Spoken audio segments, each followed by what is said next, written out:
哥哥。太子，季弟，一个人练武难免无趣，不如让哥哥身边的护卫们陪你练练如何呀？不必了，太子哥哥，几位壮士与我身量悬殊，太不相符，还是下次我也去觅几位铁汉，与他们再做较量。季弟何必客气呢？父王将你搬入成明殿，定是对你轻言有加。你除了每日的功课，还需时时操练武艺。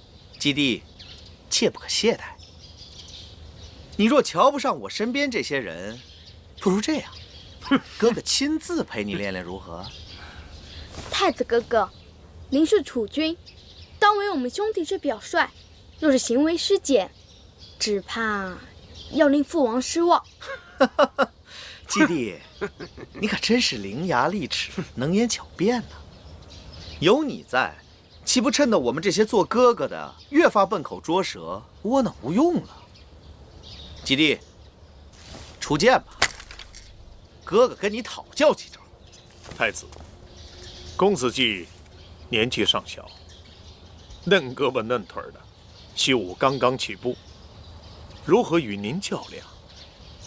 既然太子这么有孝心，招纳了这么多壮士献祭于大王，不妨稍等片刻，大王很快就要下朝回来了。看到此景，大王岂不欢喜？大家少管闲事。季弟是我赢家儿郎，如此胆小畏战，丢了王家颜面。我作为兄长，本当悉心教导。吾火孟奔，在，把他给我带出去，好好伺候一回。是。休得无礼！想拿公子，先过老奴这一关。你个阉人，好大胆子，竟敢以下犯上，那就不要怪我的人下手太重，给我拿下！是。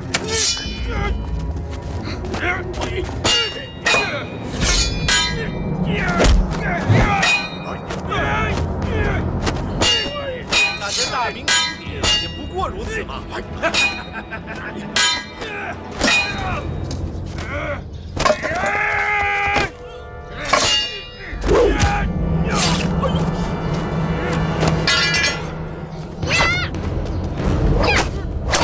伸手！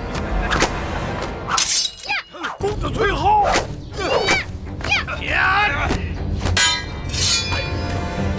大胆！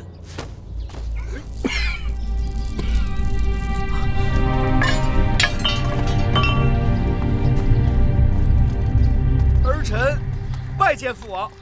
儿臣拜见父王。到。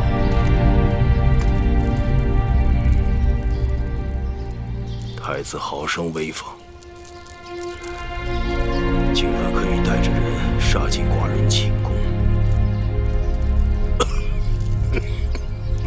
接下来，是不是就要逼宫弑父？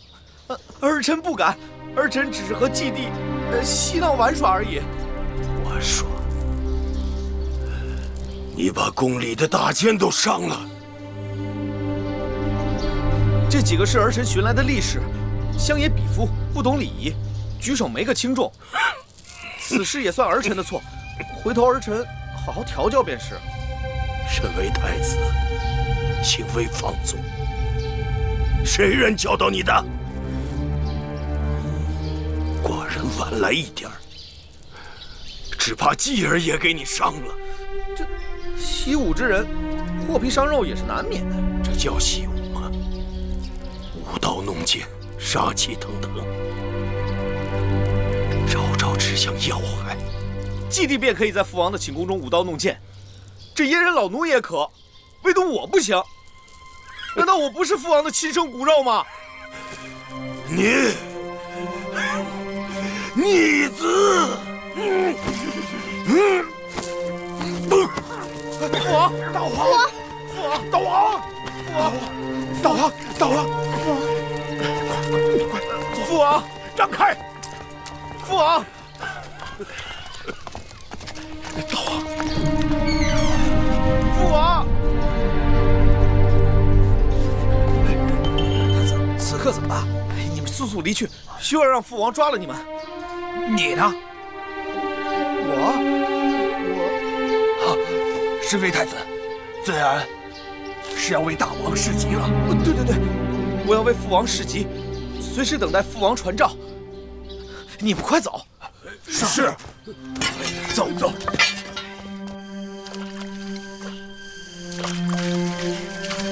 八子，不好了！怎么了？太子带着3名御史到成明殿找公子季寻衅闹事。继儿怎么样了？亏得大王及时赶到了，可是大王急火攻心，口吐鲜血。什么病症？奴婢也不知道，听说情况非常危急，已经人事不省了。楚离子，事已至此，你是东伯，还不快拿主意？哎呀，不能再等了，不然就来不及了。分封在外的公子们日夜兼程往回赶，这腿脚快的马上就要进咸阳城了。大王今日才倒下，是谁提前把大王病重的风声散出去的？风声早晚要散出去，早一日比晚一日好。甘香，你怎么能这么做？这么做也是为了大秦国本着想，岂能患得患失，因小而失大？这么做明明是火上浇油，推波助澜。嘿，老臣这也是不得已而为之。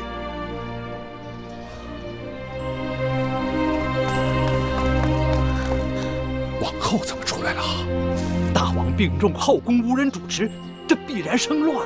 我只好不顾性命，私下做主了。你胆子也太大了！王后，大王病情危重，臣妾不知如何应对，一切还由王叔做主。王后放心，楚离子必当尽心竭力。此刻后宫人心慌乱，还要王后主持。那是当然。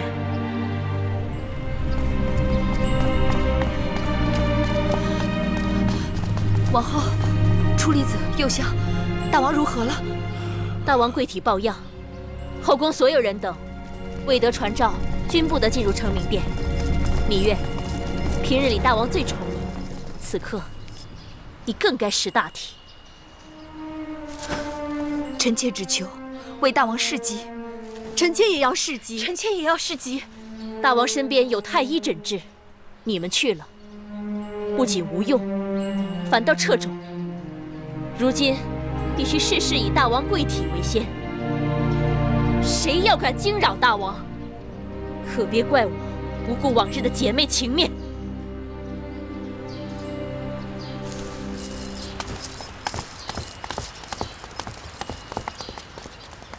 王后如今还是戴罪之身，如何有权利对嫔妃们颐指气使？大王并未下诏定王后之罪，谁敢说王后是戴罪之身？王后如今得势，只怕是不会再放过我了。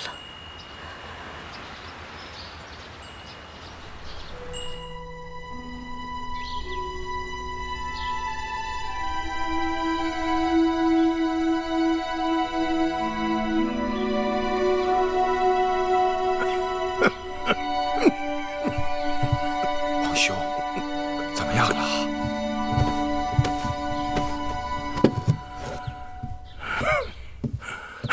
太医令，大王怎么样了？大王此症既劳神，更忌大喜大怒，请大王珍重。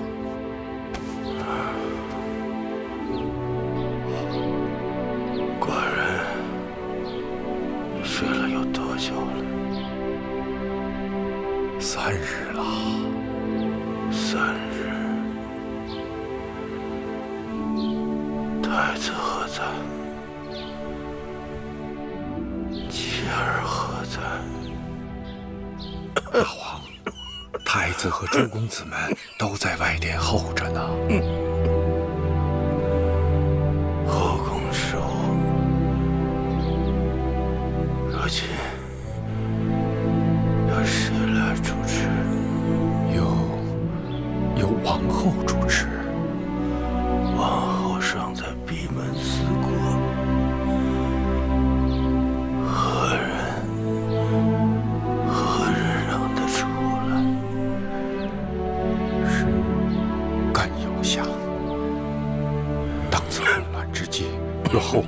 人主持，只怕会发生不测。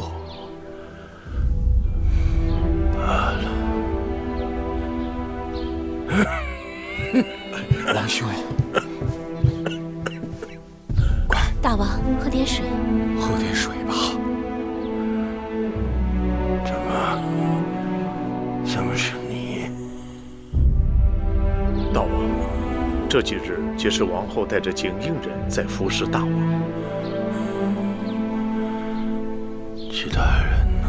奉王后命，其他妃嫔皆在外殿候着呢。你们都出去。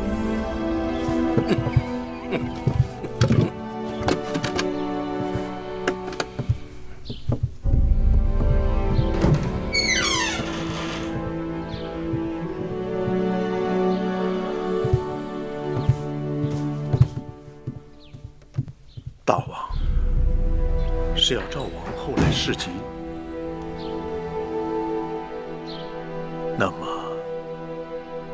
是芈八子。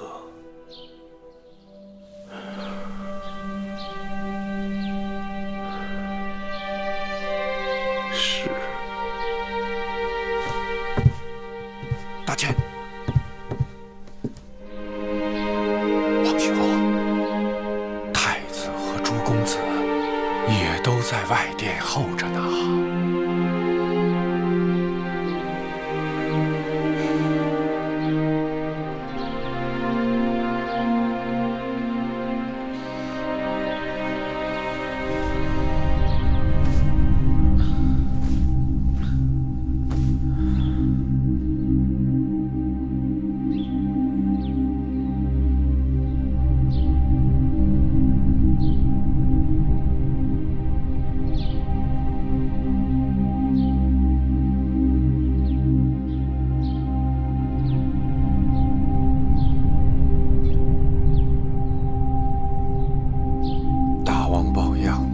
外泄，不但宫中的诸位公子轮流侍疾，外封和军中的各位公子也都快马赶回来了。这么快？他们这是来侍疾，还是为了王位来逼宫呢？大王抑郁严重，表面上看是宫中诸公子齐聚侍疾，实则咸阳城中各位公子及他们的母族的势力已经在蠢蠢欲动了，都是什么？都是风闻大王要废嫡立庶。那又如何？诸公子齐聚，大王废太子容易，但是想立公子继为太子，则难如登天。只怕那10几位公子会为了储位杀得你死我活。不要说了，大王，事已至此，此乃天意，天意不可违呀！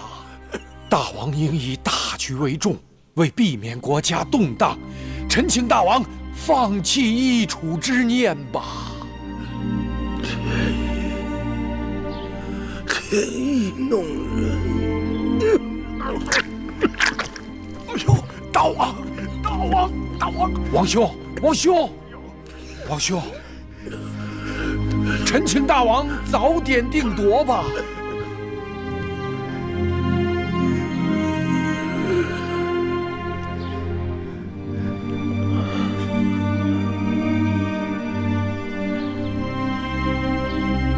好了，车厘子，最后还是你赢了。你召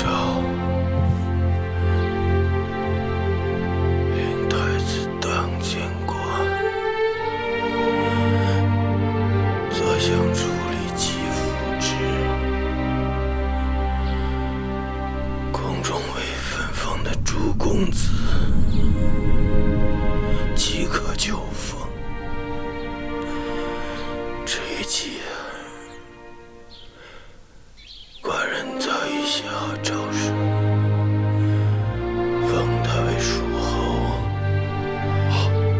芈八子。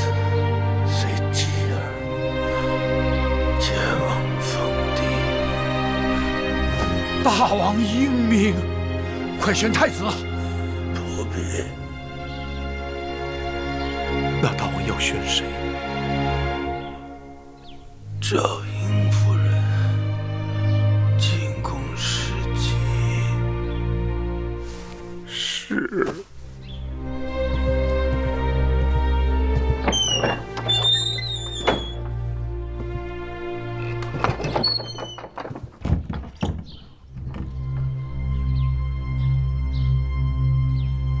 大王怎么说？是否让我们进去伺候？大王有旨，选迎夫人进宫侍疾。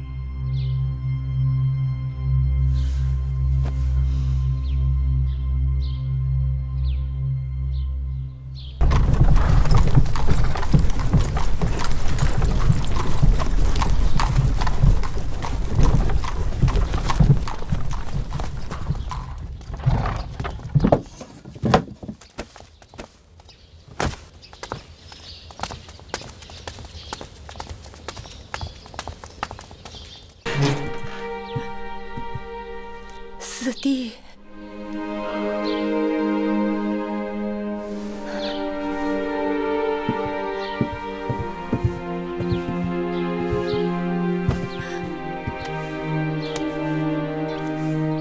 姐姐来了。姐姐，你笑什么？四弟，姐姐笑你当日也是在这成明殿里，你把从膳房偷来的膏粉倒在自己的头上，扮作老翁。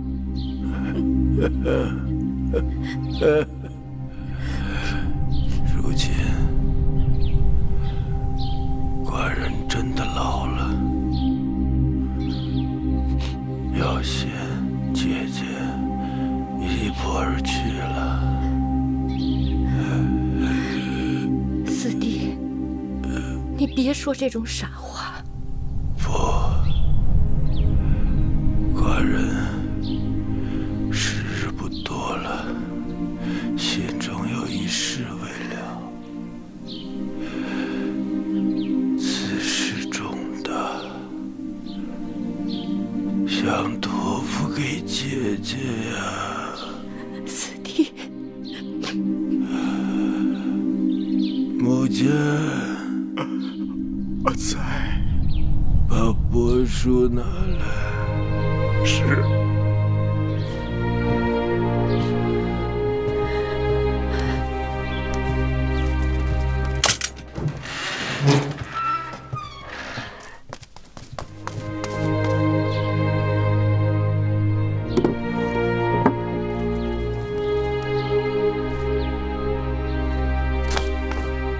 迎夫人，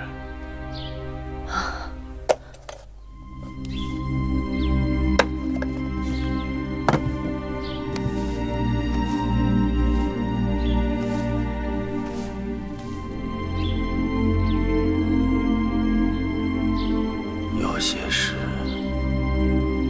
寡人不做，死不瞑目。眼下这事，只好托付于你。你这是何意呀？今日之事有许多不得已，所以后果难料。因此寡人必须有所准备。到时候全靠你拿出这道诏书来平定天下。四弟，眼下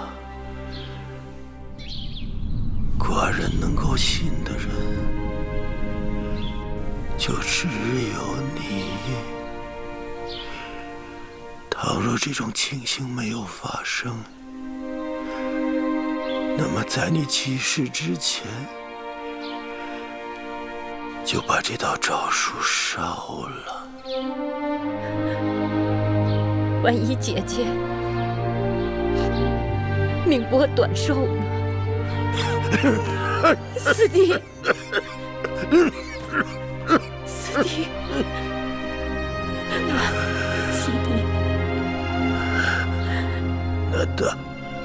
那大秦就只好听天由命了。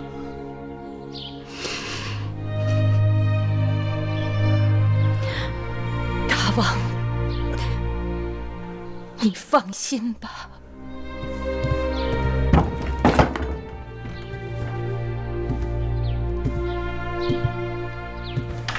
大王召见，诸卿大夫、各位公子、各位夫人觐见。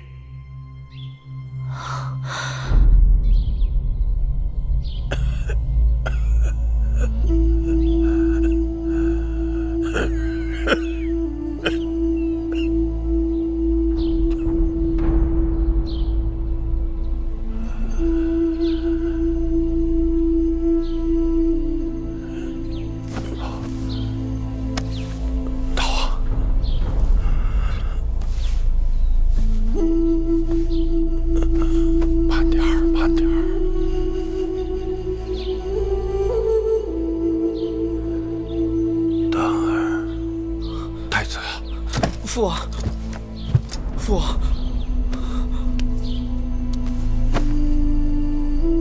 长帝之话，恶不为为，凡今之人，莫如兄弟。父王，这些年，寡人能够东征西伐，实有赖于娘叔在朝中辅佐于我，兢兢业业，殚精竭虑。大王，你将来作为大秦之主，所思所想，当一切为大秦江山之利。寡人兄弟不多，却能同心，而寡人给你留下10多个兄弟，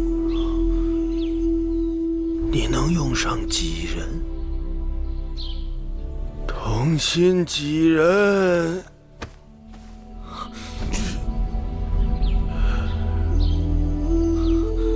儿臣当不负父王所托，兄弟同心，供养我大秦国位。寡人也不要你对每个兄弟都能信任依赖。寡人只要你起一个毒誓，在有生之年不会伤害你一个兄弟的性命。若有违誓，天谴之。父王放心，儿臣纵然再不孝，也不会伤及手足性命。儿臣愿在父王面前起誓，有生之年绝不会出现兄弟相残之事。若有违誓，愿受天谴。楚离子，朕在，宣旨。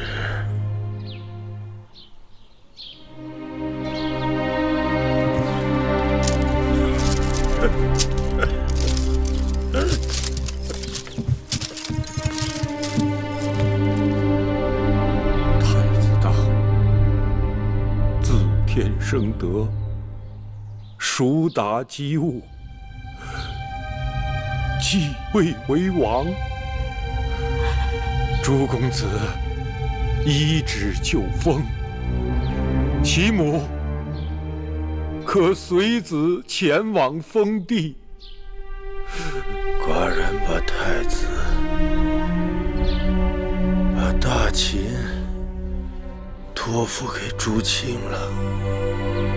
臣遵旨。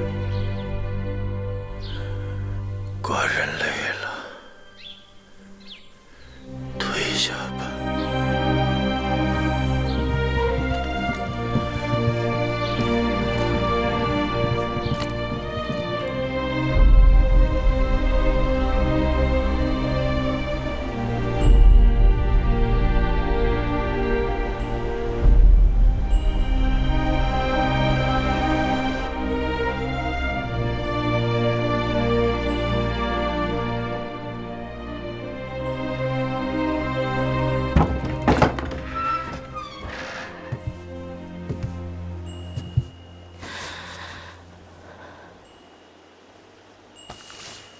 大王宣米八子觐见。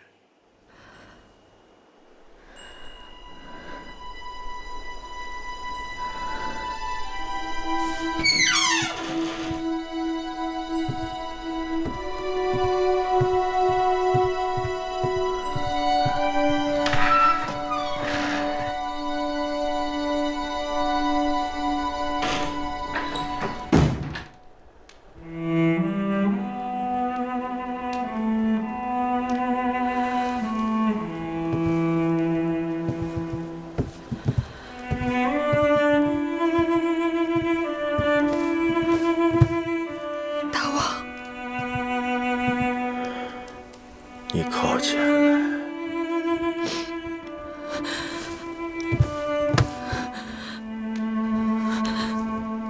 大王，寡人一生做事决断，唯有在你和继儿的事情上，处置的拖泥带水，心源不定，一直错过了立继儿为储君的恰当时机。大王，你为秦国的大业呕心沥血，臣妾会尽心照顾好继儿。大王，就不要再为臣妾和继儿的事情焦虑了。寡人从与你相识起，就知道月儿有普通女子没有的胸怀。你虽不惜权势，但假若有一日大秦需要明月扶持，你万万不可以再推辞。此刻寡人就要走了，不知道这10几年里，寡人是否有片刻得到过月儿的真心？大王待月儿如父如兄，月儿与大王同心同德。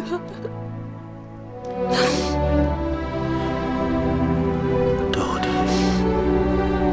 还是如父如兄。不，大王是芈月的夫君。还是叫老伯吧，老伯不怪你。寡人儿女成群，真要是有你这样的一个女儿多好。可惜寡人要走了。老伯不能走，月儿不让老伯走，老伯不能走。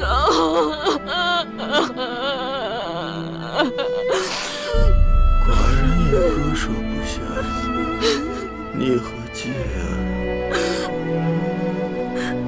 剪一缕你的头发给寡人，可好？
你可愿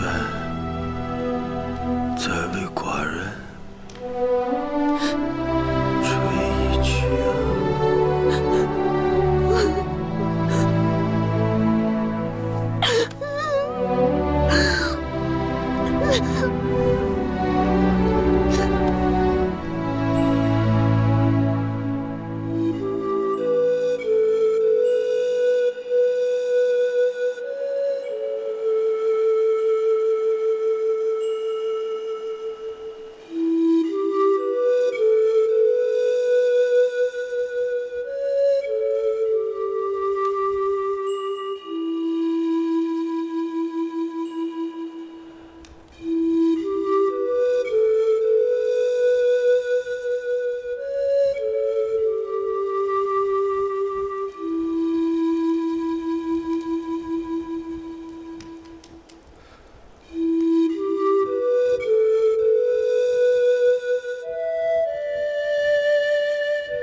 公元前311年，秦王嬴驷去世，谥号为秦惠文王。秦惠文王在位时，继续了商鞅之法，任用各国人才，占领汉中，收并巴蜀，北扫义渠，使得秦国领土面积骤然扩大数倍。秦惠文王是秦国历史上承上启下的一代君王。秦惠文王死后，由太子嬴荡继位，史称秦武王。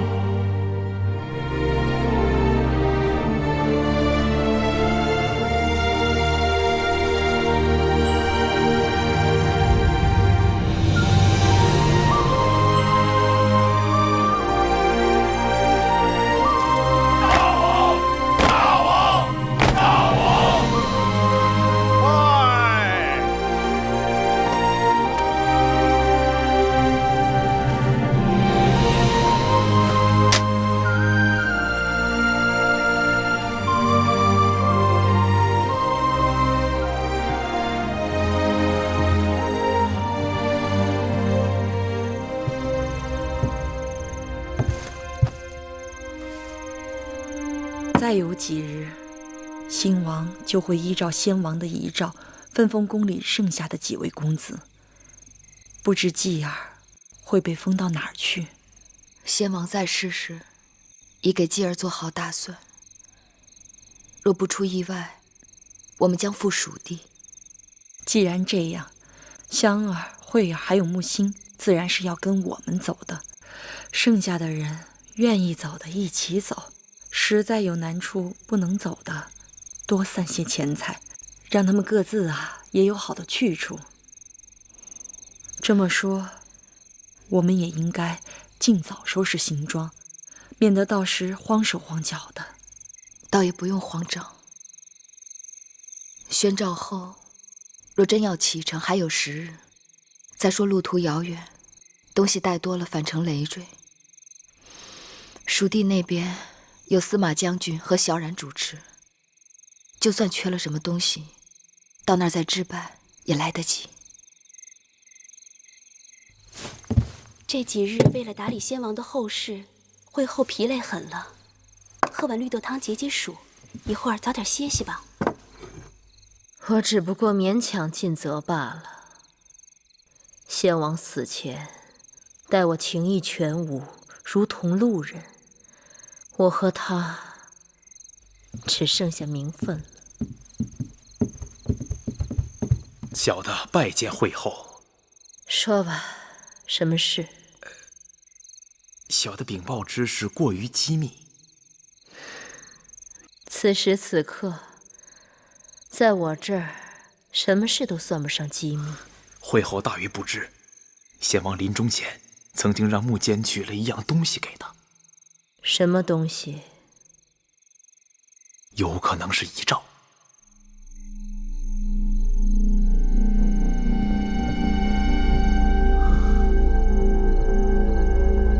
说吧。先王病重的时候，小的在承明殿跟着太子一旁侍奉，偶然看见先王临终前曾要木间去拿了一个专装诏书的木盒子。只是一个盒子。木间打开时，小的瞥了一眼，里面装的的确是帛书。什么内容？小的没有看到。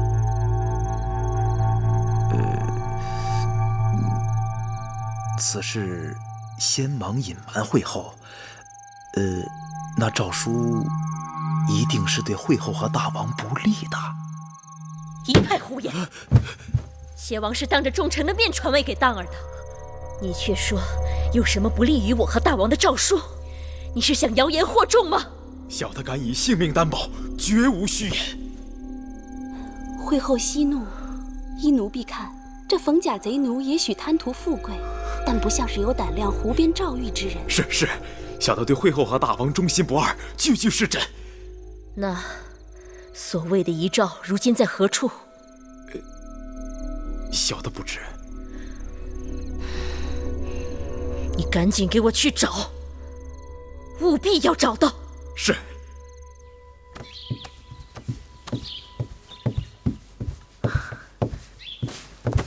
干爹，喝碗绿豆汤解解暑吧。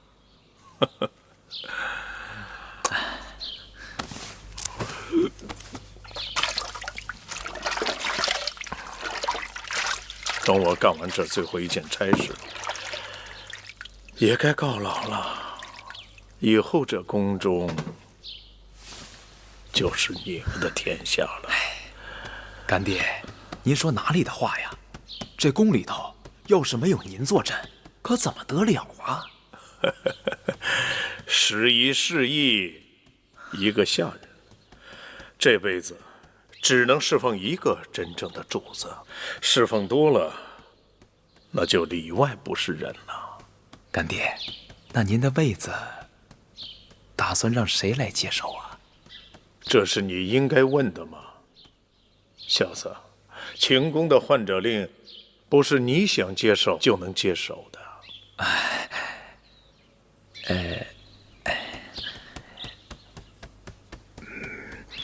干爹，我听说先王曾经留下一份遗诏，您老可知啊？你说什么？遗诏？哎呦！你再敢说一个字，马上从这给我滚出去！您自己刚说过，时移世易。您老以为，如今还是先王在的时候，您是这宫里的头一号呢？大胆！哎呦！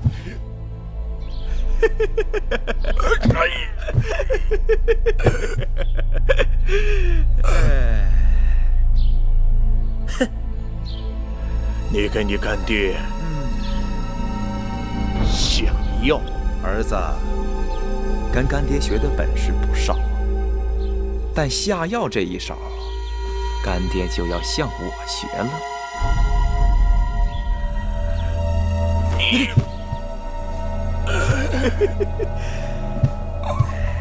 干爹别恼，小的若不用这一手，你还不得把儿子给打残了啊！干爹，这药想解并不难，儿子手里就有解药。但是，干爹得告诉儿子，那先王的遗诏到哪儿去了？做梦去吧！既然我的天寿已尽，也该随先王去了。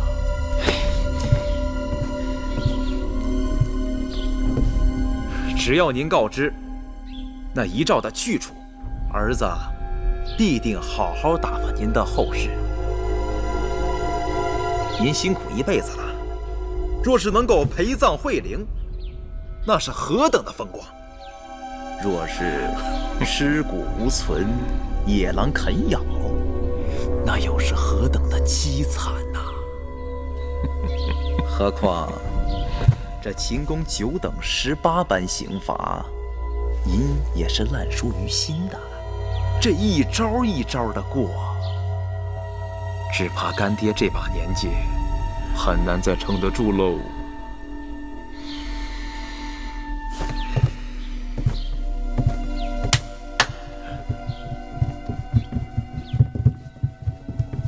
您还是说吧。哎呀！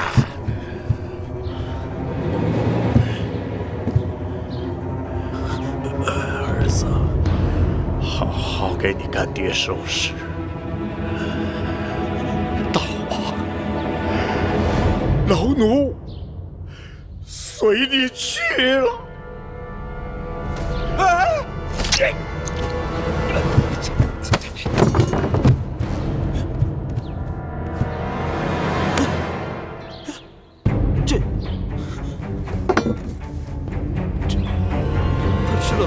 软骨散怎么还能动得了剑呢？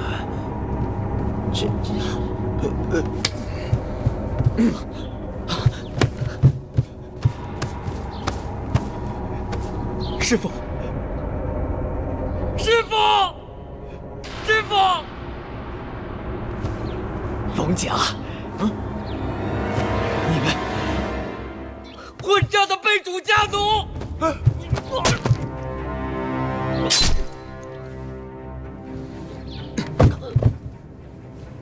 给我走！我找仔细了，不要放过任何角落啊！仔细找。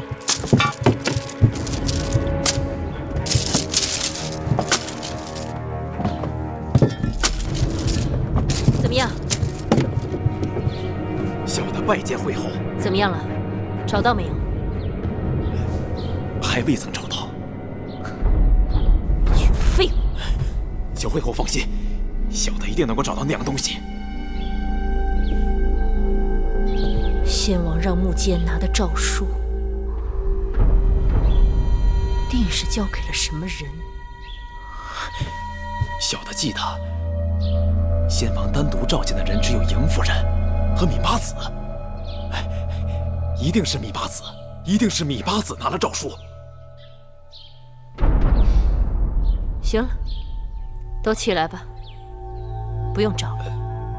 那这诏书，呈诏的人要没了，这诏书还有用吗？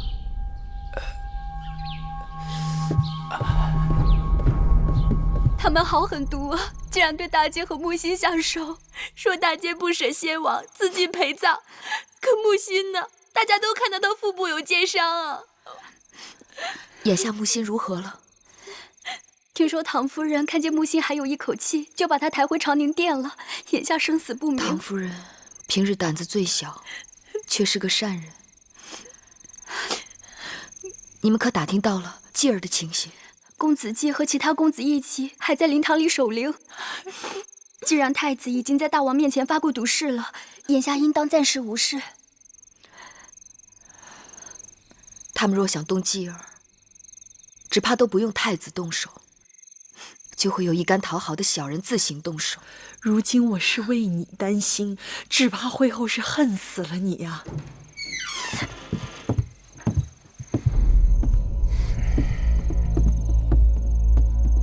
米八子，会后有请。果然，有些人禁不住念叨。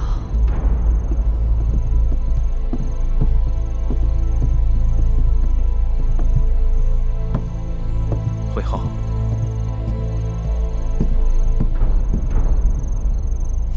会后，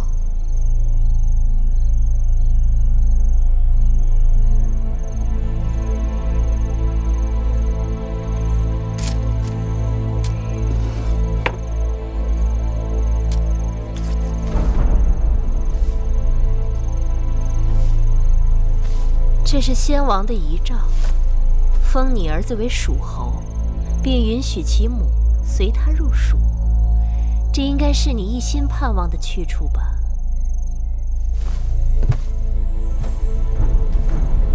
多谢先王，多谢会后。别谢我，先王为你打算的真是周到。可我不知你是否想要这道遗诏。会后何意？你若真想要，那就拿先王的另一道遗诏来换吧。还有一道遗诏？倘若我有，我何必要藏着掖着？先王又何必要封继儿为蜀侯呢？我也惶恐，怎么闹出两道遗诏？哪道是真，哪道是假？闹得宫中流言四起。我想，得有一个合适的人选，去先王那儿问个明白。既然先王在临终之前都对你割舍不下，还是你去一趟，较为稳妥。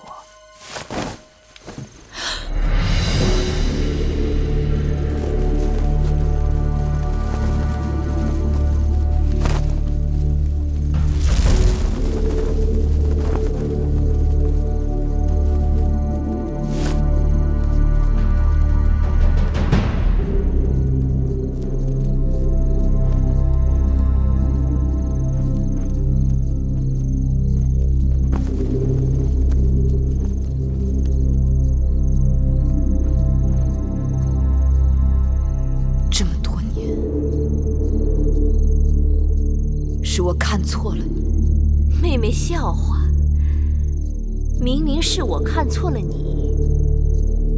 这些年我看在姐妹情分上百般谦让，你却次次口是心非的哄骗我。我对你说过的话，句句真心。真心？哼！你说你绝不让公子季与荡儿争储位，我信你了。结果你却以守为攻，推举公子华做太子，想让我们两败俱伤。你说你要去巴蜀，我成全你，你最终却留在了宫中。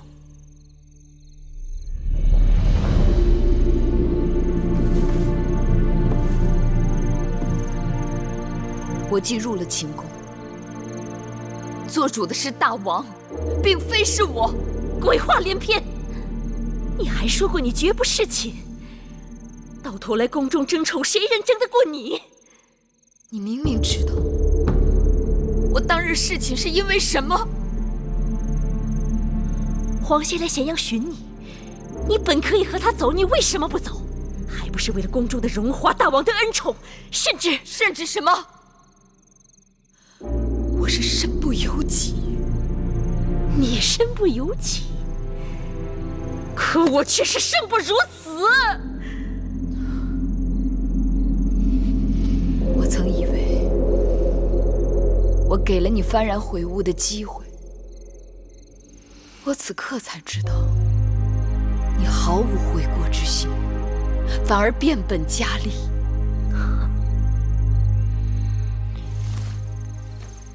杀人峰一事，已让你我走到尽头。你为了把我攥在手里，一直不出手我。那些日子，没有人知道我是如何过来的。整日忍气吞声，心惊肉跳，而你呢，最终违背诺言，向先王出手我。幸好先王走得急了些，不然这大秦就废后易楚了，你的孩儿就成了社稷之主了。你想要害人，何须要讲出这些个害人的理由？我就想让你死得明白些。说句良心话，先王去了，我曾想过放你一马，可突兀着又出了道遗诏，你让我实在是无路可走。千万别怪我，反之，换作是妹妹，一定也不会手软。好了，说什么也没用，我会筹办得风风光光的，送你走。既然你要杀我，那你对我的妻儿也不会手软。公子季，你的心头肉，天人永隔，骨肉分离，令人恻隐，我感同身受。定会安排妥当，让你们母子早日团聚。新王江山还未坐稳，作为母后，你就大开杀戒，会遭报应的。大秦江山与你再无干系，好好的，准备上路吧。冯甲在，这可是先王要的人，看好了，别出什么意外。是。密八子，请吧。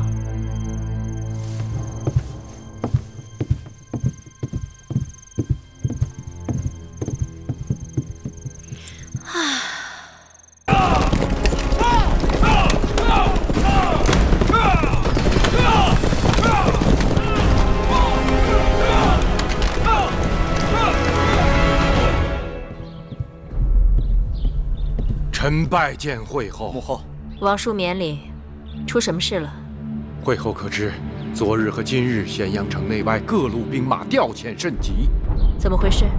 有魏夫人的儿子公子华的人马，也有魏良人的儿子公子池的人马，更有魏冉的人马。魏冉不是在蜀中平乱吗？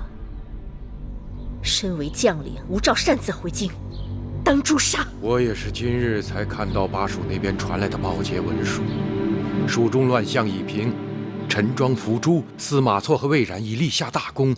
魏冉回京是奉司马错之命带兵回来复命的。魏冉回京这么大的事，大王和王叔竟然事先毫无察觉。那文书被张仪扣在手里多日，我今日问他，他说是因先王病重又至驾崩，所以不是要紧的政务就推延递交了。而魏冉说是奉司马错之命，但他日夜兼程，用了不到5日就赶回来了。就算赶回来又怎样？大秦法度森严，他身为带兵之将，难道还敢造反不成？他大约是听说了什么。无把柄，朱公子和魏冉想闹事也闹不起来，但若是有了借口，他们想造反却容易得很呐。以王叔之见，当如何处置？臣听说，会后打算让芈八子、公子季还有樊长史为先王殉葬，是又如何？此举万万不可。当日，臣曾劝先王，为使大秦国政不生动荡，要保王后、保太子。今日，臣亦斗胆劝会后大王，当以安抚诸公子为上。如何安抚？先王不是下了诏书，分封宫中的诸公子吗？让朱夫人随子就封便是。别人可恕，那芈月与樊长史绝不可恕。母后，勿为妇人之见，坏了大事。我对父王那是发过毒誓的。你懂什么？我正是为你的江山着想。实话告诉你，那道封公子季为蜀侯的诏书已经被我给烧了。我并非睚眦必报之人，但我断断不能让芈月母子占据巴蜀。巴蜀地形险要，更是富庶之地。若让芈月和公子季占据巴蜀，定会尾大不掉。再加上司马错和魏冉撑腰，随时可与朝堂对峙。新王即位，当以稳定为上。会后，千万要慎重啊！多谢王叔提醒，我自当深明大义。过去真是小觑了会后，没想到他狠起来，赶尽杀绝，一点不念旧情，还真是让人甘拜下风啊！哼，谁让他们挡了我夫君的道呢？哼，姑母，不知您是否听说，先王临终之时留下了遗诏？遗诏？什么遗诏？说是与王位有关。前几日刚听说那遗诏的流言，爷儿都为姑母捏了一把汗呢。这些年，会后为了我夫君的储君之位，已经走火入魔，好不容易让我夫君坐上了宣誓大殿，如今又冒出了个遗诏之说。若不查出个结果，先王10几个公子的脑袋都危如累卵。幸好后来又传说那遗诏在芈月手中，也就是说这件事只和公子季有关，爷儿这才松了一口气。那芈月的命实在是太好了，他那弟弟赶回来救他了。母后息怒，既不能分封迎继，又不能将他们母子留在咸阳，真让我为难。芈月的命攥在母后手里，母后还不是让她如何便如何了。说起来容易，虽然那芈月的命攥在我手心里，但我却真不能把她如何。母后，昨日接到我父王来信，得知先秦王过世，他便让孩儿转告母后，不要过于哀伤，逝者已矣，生者如斯。谢你父王惦念。自打前年先王将公子瑶送到魏国为质，去年荡儿迎娶你为太子妃之后，秦魏两国是越走越亲了。母后，您这么一说，倒是提醒孩儿了。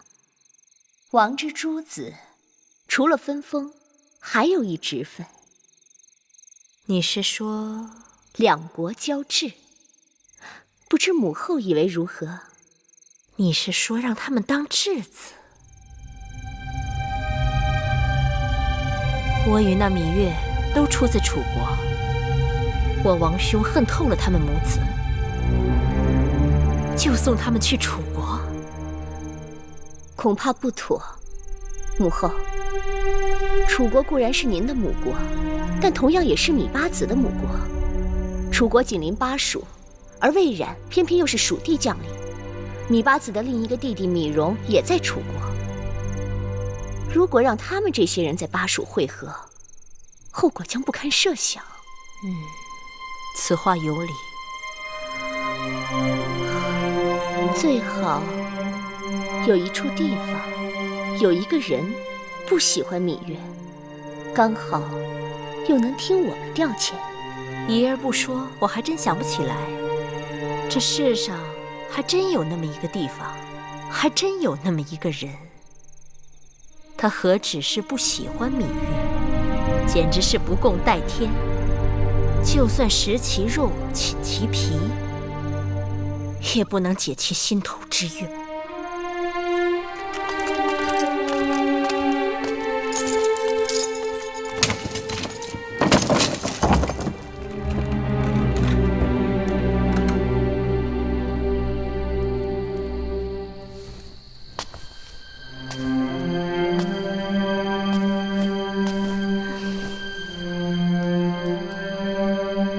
你还真是不怕死啊！有人已经自掘坟墓，我只不过是先行一步。哼，可惜呀，你想死，我却不能让你如愿。一来先王身份何等尊贵，让你陪葬，实在不配；二来有位故人在燕国等你叙旧，我也不好阻拦。你只不过是换了一种害人的手段。大王开恩，你将陪同公子季到燕国为质。燕国有梦莹，曾与你交情不错。大公主仁厚，若是她，你定不会把我放到她的手里。封公子至为长陵君，封公子瑾为豫君，封公子辉为蜀侯，封公子少公为丹阳君，公子季入燕国为质。先王的公子他都有胆有识，分封后还是和你大有所为的。郑将军说的有道理，何时到巴蜀？天高君王远。的确可以做到。朱清可还有异议主张？先王有10几位公子，兄长个个列土封疆，唯公子季年纪最幼，却要去往冰雪满地的燕国为质，厚此薄彼，难以服众。长子所言甚是。正因为公子季年纪幼小，未立寸功，不好列土封疆。据说先王早有安排，要将巴蜀之地交与公子季打理。张子休得胡说！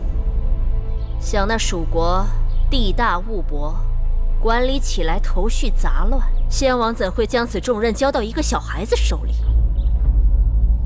更何况，秦燕两国如手如足，此去燕国为质，是嬴稷身为嬴氏子孙的职责。先王生前最疼爱公子季，不分封公子季，反而让他入燕国为质子，这也和先王的遗愿。这质子之事过于突兀，何不缓一缓再做商议？既然是众公子分封，还是不要失了退场。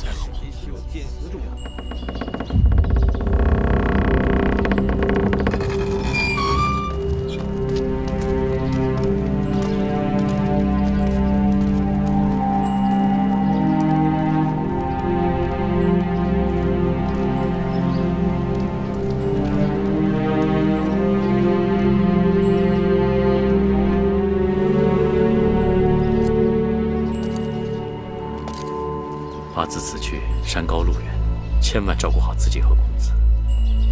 有人一心想要你死，只有活下去才有盼头。雍大人，张子，你们也要好生保重。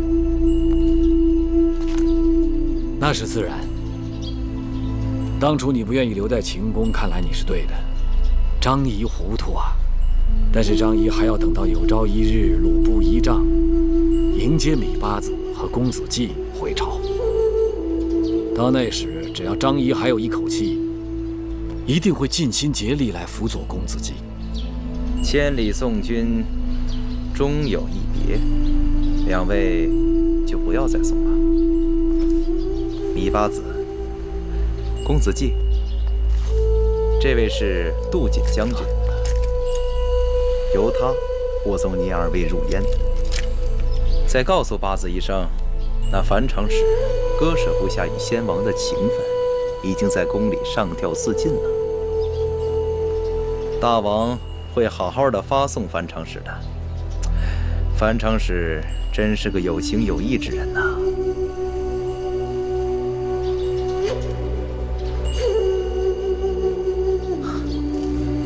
走吧，李八子，小的在这儿祝你一路顺风，诸事顺心。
二位大人，小的先回去了。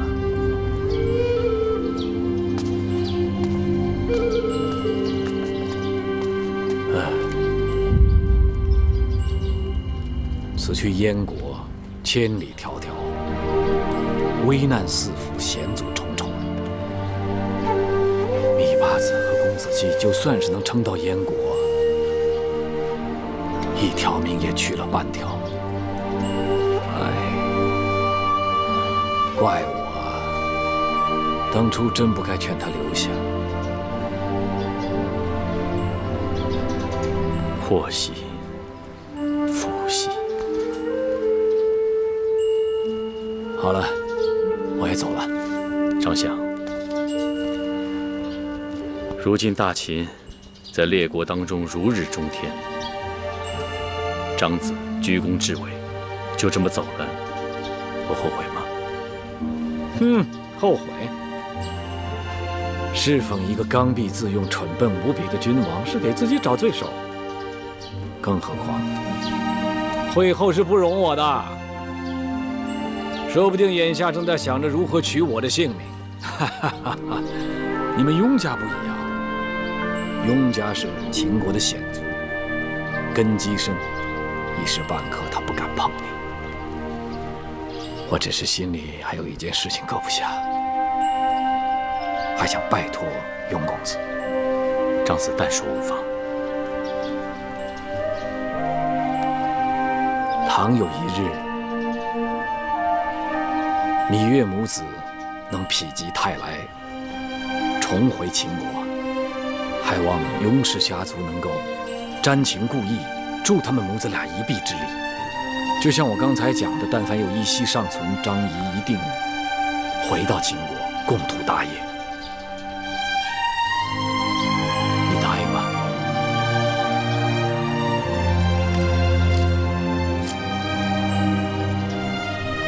雍蕊定不负长子所托。好，那就谢了。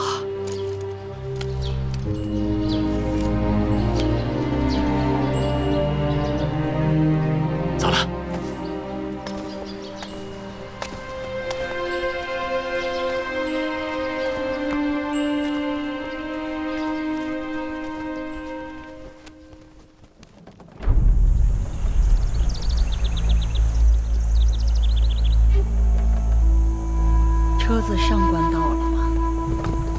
是。车马走得这么慢，弄不好天黑时赶不到驿站呢。说是走得慢，可是也不停下来让我们喝水吃东西，也不知道他们打的什么主意。会后是存心不想让我们活着到燕国，什么都不让我们带出来。若是身边有些钱财，也好求他们行个方便。看那个杜姐是极不好相处的，光用话求他，只怕无用。恐怕他们也不想要我们即刻就死。那他们要我们什么时候死才甘心啊？我也只是猜测，会后本意该是要将我们母子剥夫削足才好，也不知为何突然变了主意。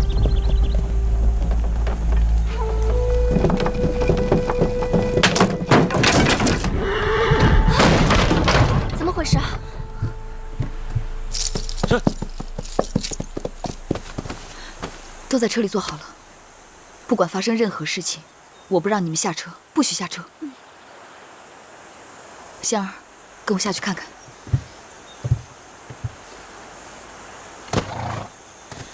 杜将军，出了何事？车轱辘坏了。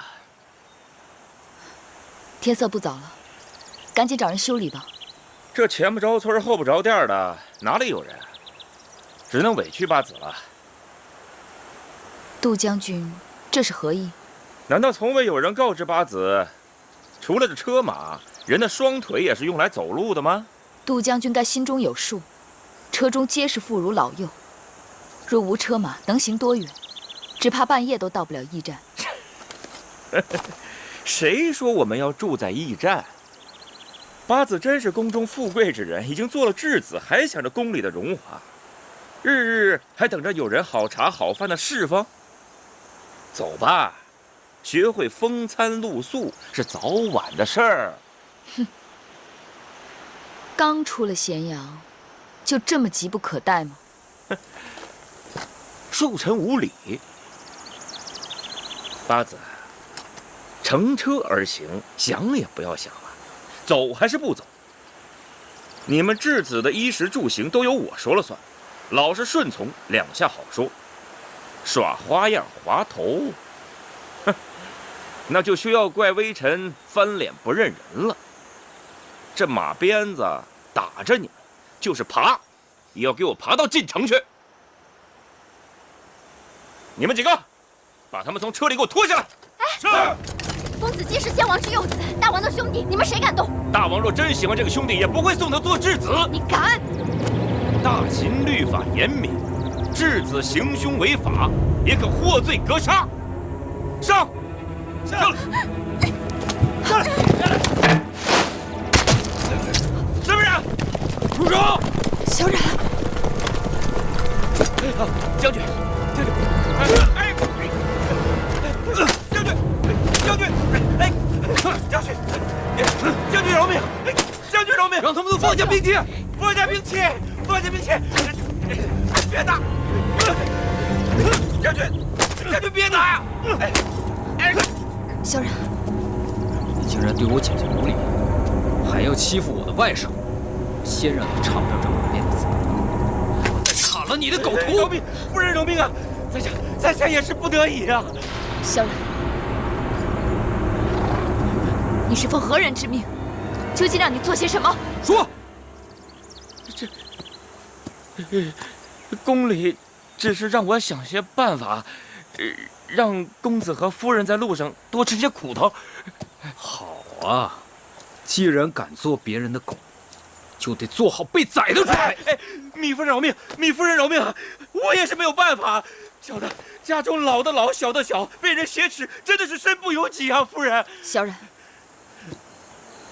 暂且留他一条命吧。把这个狗东西给我压下去。是。谢谢夫人，谢谢将军，谢谢夫人。舅舅，姐儿，舅舅啊，亏得你及时赶到。姐姐，你没事吧？离开咸阳城之前，他们就把车轱辘上的铁钉卸去了些。能走到这儿，已经算是万幸。姐姐，咱们得在天黑之前赶到驿站。你慢点，在那儿，你也可以好好歇歇。我可要追上你了，小冉，亏得你大人来了，不然继儿和魁姑他们肯定要吃苦头。自从得知会后要把姐姐和继儿送到燕国去做质子，我就猜到他们会在洛城做手脚，所以一路跟过来。但还是没想到他们这么迫不及待，刚出咸阳1日就凶相毕露。那妒忌，大约也是为了向主子邀功心切。姐姐也要尽快拿定主意，今晚投宿驿站，你我要好好商议下一步该去哪里。去哪儿？去燕国，犹如羊入虎口，在那里还不知道有多少凶险等着姐姐，笃定是去不得。可除了燕国，我们又能去哪里？秦国虽大，却无我们母子立足之地。继儿是秦国派往燕国的质子，出逃到燕国之外的任何地方都是杀身之罪。我们若如此做，只怕正合了会后的心思。更何况，眼下哪一国肯为了庇护我们而去得罪强秦？大不了就逃了，又如何？只怕那时会后他们也鞭长莫及吧。继儿是先王之子，秦国是他的母国，他的父王还指望他有一日能为母国社稷出力。若成了一名逃犯，那当真是断送了继儿的一切。那我跟姐姐一起去燕国。不，你不能去。姐姐，记着，有你在秦国，想办法立住脚，将来才有姐姐和继儿的归路。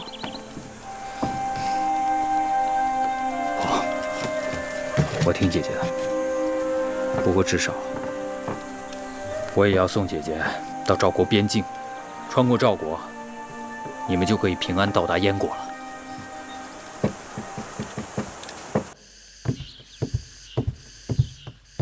会后，人请来了吗？迎夫人说她身子不适。自从先王过世，迎夫人的身子就从未好过。是迎夫人不知好歹。那日我问芈月遗诏的事，她说她不知，我还一直不信，以为她骗我。此刻琢磨，她当时的神情和口气，却不像是作假。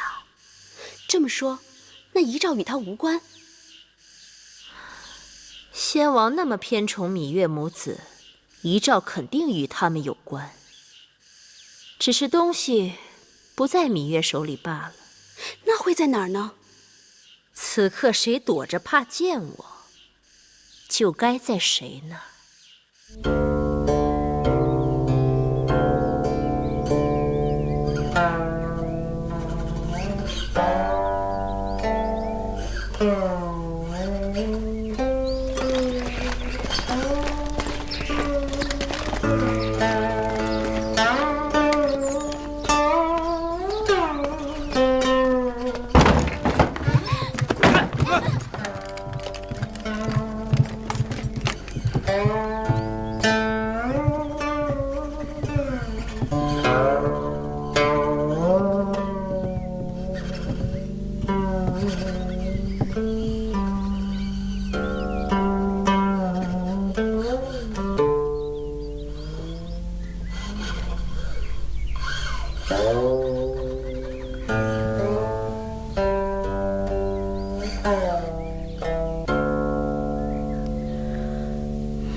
迎夫人的琴声至色呜咽，雅人听了是高山流水，俗人听了不过是对牛鼓簧罢了。我曾3番5次的派人请夫人到宫中相聚，都被夫人婉拒了。今日我只好亲自来了，从夫人的琴声中听出，夫人的身子果然不适。这琴声忐忑，看来是心病。不做亏心事，不怕鬼喊门。会后突然光临我的寒舍，定不是来听我抚琴的吧？之前早想来看望夫人，可知道夫人喜欢肃静，才没能前来打搅。眼下我这大门明明是任人出入，还说什么打搅？听说先王在世时，常来向夫人讨教。今日我也有一事迷惑不解，还望夫人可以指点。讲。不知夫人是否听说，先王临终时，曾留下一样东西？先王留下的东西，不都在惠后的宫中吗？可这样东西，偏偏落在了迎夫人手中。若真有这种事情，那就说明这东西本不应该你得到。夫人不要糊涂，先王去世前已经立我当儿为王，你我若能和睦相处，我一定好好侍奉夫人，让夫人安富尊荣，颐养天年。可笑，这天下明明是秦人的天下，列祖列宗的眼睛时时刻刻盯着每一个人。嬴荡若能管好这江山社稷便罢，若管不好，老天说把他收了，便收了。我可是诚心诚意的来向你示好。我这个人一向是我行我素。好，我已经仁至义尽了。我相信夫人不愿意说的秘密，一定会有人愿意告诉我。方甲在，把这宫里的侍女全都押到永巷去。你敢？是。带走。夫人救我！走，快走！夫人，夫人走，救我！走，夫人，慢着！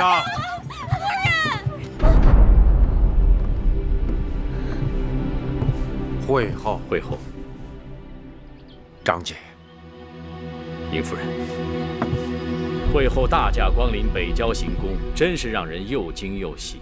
惠后这是来搜宫的。这北郊行宫是先王赐给嬴夫人的住处，先王刚走，这嬴夫人的住处便被搅得鸡犬不宁。先王地下有知，恐怕会恼怒不安吧。不知惠后为何事大动干戈？宫中丢了一样至宝，有人看见是嬴夫人的手下拿了，我过来问个究竟。那是什么宝物？有何证据证明此东西在嬴夫人这里？道听途说，不足为凭。嬴夫人也是微臣的长姐，看在先王的份上，给老臣个面子。车厘子，雍大人，我并不是想为难嬴夫人，可嬴夫人一心与我作对，还望二位能够劝嬴夫人回心转意。我有的是耐心，若这东西真在嬴夫人手里，迟早我是会知道的。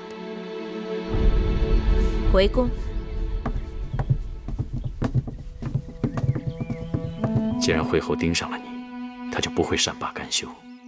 不如你我离开此地，暂时避避风头。你的意思是说，带我一起离开秦国，逍遥人生？你若愿意，明日便可启程。先王对我有所托付，我要在这里替先王看着嬴荡的一举一动，岂能随意离去？你这个人呢？你认识我这么多年了，要想变也难了。好，那我就在咸阳城里陪着你。